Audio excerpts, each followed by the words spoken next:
To be the very first athlete to qualify and represent Mexico in both show jumping and dressage is obviously a huge honor. It's quite something to balance, especially because during a championship week you want to prepare the horses and have them sort of peak, so to speak, in both jumping and dressage. But luckily I have an awesome team and support behind me that allows me to do all of that. So when I was 8 years old, all of a sudden I decided I wanted my first pony. But both my parents weren't entirely convinced. Inspired by my late father's legal profession, I drew my first contract at 8 years old, and I told my parents if I got 2 years ahead in school, getting straight A's, then they would support me in my equestrian endeavors. And so I worked hard, I got 2 years ahead in school and straight A's, and I ended up finishing regular high school when I was 14. And so luckily my parents have kept up their side of the deal as well.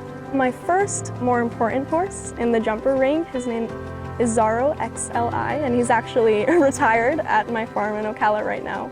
And he brought me from doing 60 centimeters all the way up to my first meter 30. He's, definitely one of those first more special horses that changed the trajectory of my riding career.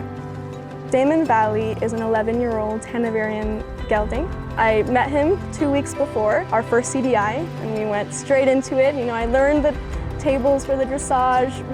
This week I would love to put in another good performance in the individual and hopefully make it to the freestyle. I have a freestyle to the Disney movie Coco soundtrack, which is, Mexican, and it's also pretty sweet because my father passed away last year, and part of that movie is like connecting.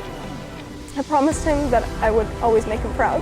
That's what I've done so far. I managed to come to the championships, and then also working really hard in school, which is also a really big thing that we had, and continue on with all the plans that we had done together and hopefully continue making him proud.